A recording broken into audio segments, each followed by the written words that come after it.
అదేవిధంగా కొంతమంది బ్యారేజెస్ లో ఎక్స్పర్ట్, కొంతమంది గేట్స్ లో, కొంతమంది సాయిల్ మీద. అండ్ వీళ్ళు సుదీర్ఘంగా ఒక ఏడాది పాటు ఇది మొత్తం స్టడీ చేసి వాళ్ళు సరే ఎందుకు కూలింది అని కొన్ని కారణాలు ఇచ్చారు. ఇప్పుడు ఏం చేయాలి, ఏ విధంగా ముందుకు పోవాలని చెప్పి ఇచ్చారు. మేము పూర్తిగా national dam safety authority report ప్రకారమే ముందుకు పోతున్నాము. ఇందులో ఏ రాజకీయ దురుద్దేశం లేదు, ఎవరిది ఏ స్వార్థం లేదు. వాళ్ళలాగా మేము అనవసరమైన మాటలు మాట్లాడి ఏదో బదనాం చేయాలని చెప్పి ఏం చేస్తలేము. మా వరకు ఈ బ్యారేజెస్ ఏ విధంగా రీహాబిలిటేషన్ చేయాలి, సాల్వేజ్ చేయాలి, అమూల్యమైన ప్రజా డబ్బు దీని మీద ఖర్చు పెట్టబడింది, దీనికి ఉపయోగంలో తీసుకొస్తేనే బెటర్ అనే ఒక మంచి ఉద్దేశంతోనే ముందుకు పోతున్నాము. Quickly run through this some of the slides. Srinivas beginning నేను జస్ట్ క్విక్ గా కొంత 5 minutes లో కవర్ చేస్తా. ఆ తర్వాత మీరు గౌరవనీయులు డిప్యూటీ సీఎం గారు మాట్లాడు. Start with beginning.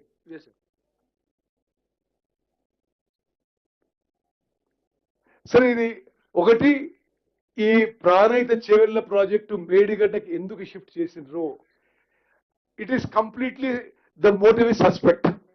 వాళ్ళు సిడబ్ల్యూసి నీళ్లు లేవు అని చెప్పింది అన్నారు, అది అబద్ధము. ఓకే, ఆ రికార్డు కూడా మన దగ్గర ఉన్నాయి. రెండో విషయం, మహారాష్ట్రలో సబ్మర్జెన్స్ అంటున్నారు. 152కి అయితే 3000 odd acres, 151 అయితే 151 లెవెల్ అయితే దానికంటే తక్కువ సబ్మర్జెన్స్, 150 అయితే దానికంటే తక్కువ సబ్మర్జెన్స్, 148 అయితే minimum submergence. On record chief engineers of Maharashtra and Telangana కూర్చొని 148 లెవెల్లో మీరు కట్టినా సుమారు 160 TMCలు మీరు ఇక్కడికి వెళ్ళి తీసుకుపోయి 16 లక్షల ఎకరాలకి 7 జిల్లాల్లో ఇవ్వగలుగుతారు అనేది ఇట్స్ ఆన్ రికార్డ్. సరే, 148 ఆ తుమ్మడిగట్టి బ్యారేజ్ 148 కట్టినా, 149 కట్టినా, 150 కట్టినా మీరు అందరూ అర్థం చేసుకోవాలి.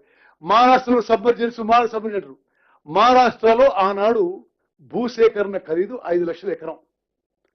మనం 50 లక్షల ఎకరం ఇచ్చినా, 50 లక్షల ఎకరం ఇచ్చినా ఒక 2-3 వేల కోట్లు అయిపోయింది. ఎక్కడ 2-3 వేల కోట్లు, ఎక్కడ 1,00,000 కోట్లు పెంచడం అంటే? ఫస్ట్ పాయింట్ ఏంటంటే, ఈ తుమ్మడిగట్టి బ్యారేజ్ నుంచి ప్రాజెక్ట్ షిఫ్ట్ చేయడం ఇది సహేతుకమైన నిర్ణయం కాదు. This is not in the interest of Telangana, this is not in the interest of Telangana public, this is not in interest of Telangana farmers. గతంలో కాంగ్రెస్ పార్టీ మొదలుపెట్టిన బిఆర్ అంబేద్కర్ మరి ప్రాణహిత చేవెళ్ల సుజల శ్రవంతి మరి ప్రాజెక్టు పూర్తి చేయాల్సి ఉండే. ఆర్థికంగా మాట్లాడితే అది 38,000 కోట్లు అయిపోయేది, మరో 1,00,000 కోట్లు దానికి ఇప్పుడు ఖర్చు అవుతుంది. అదేవిధంగా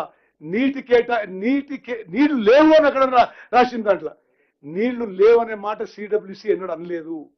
మూడో మాట సమ్మర్జెన్స్ విషయంలో ఆ రోజు భూసేకరణకి 5 లక్షలు అయితే మనం 50 లక్షలు ఇస్తే దాని ఖర్చు తక్కువ అయ్యేది ఈ ప్రాజెక్ట్ షిఫ్టింగ్ బదులు. అన్ని విధాలుగా shifting of the project from Tummidihatti to Medigadda was wrong. ఆ తర్వాత ఈ ప్రాజెక్టు డిజైన్ లో, కన్స్ట్రక్షన్ లో, O&M లో ఇది మా అభిప్రాయం కాదు, బయట నుంచి ఎక్స్పర్ట్స్ అందరూ చెప్పింది. ఇదన్నీ లోపభూయిష్టం ఉన్నాయి, they are flawed, they is a problem. ఎప్పుడు పోయేది ప్రాబ్లం? ఇప్పుడు కాదు, 2023 కాదు, ఇనాగ్రేషన్ అయిన వారం రోజుల నుంచే సీపేజ్ మొదలైంది. ఎవరిచ్చిన రిపోర్టు? అప్పుడు ఇంజనీర్లు ఇచ్చిండ్రు. ఇవన్నీ ఆన్ రికార్డులు ఉన్నాయి. అయితే ఇది ఈ విషయాలని దాచిపెట్టి ఏదో మేడిగడ్డ ఒక పన్ను పోయింది, ఒక పిల్లర్ పోయింది, మీరేదో తప్పు చేస్తారు. మేము ఏమీ తప్పు చేయడం లేదు. రాష్ట్ర ప్రజలకి, రాష్ట్ర రైతాంగానికి, రాష్ట్ర ఖజానాకి ఏది మేలంటే అదే సదుద్దేశంతో ముందుకు పోతున్నాం. ఈ కాళేశ్వరం ప్రాజెక్ట్ విషయంలో నిస్సందేహంగా గత బీఆర్ఎస్ ప్రభుత్వంలో ఉన్న పెద్ద మనుషులు ఈ విషయంలో ఘోర తప్పిదం చేసిండ్రు, ఘోర వైఫల్యమైంది. ఈ రాష్ట్రానికి శాశ్వతంగా ఆర్థికంగా మరి వెనక్కి నెట్టిన ప్రాజెక్టు కాళేశ్వరం ప్రాజెక్టు. మీకు సిఏజీ రిపోర్ట్ లో ఒక 2 లైన్లు చదువుతా. ఇది control and auditor general of India ఏమంటారంటే, this is executive summary of Control and Auditor General of India on Kaleshwaram project. The cost of the Kaleshwaram is 2022 la. The cost of the Kaleshwaram project is now likely to exceed 1.47 lakh crores. 1.47 lakh crores as against cost of 81,000 crores projected to CWC. తుమ్మడి అట్టి 38,000 కోట్లు. వీళ్ళు కాళేశ్వరం 81,000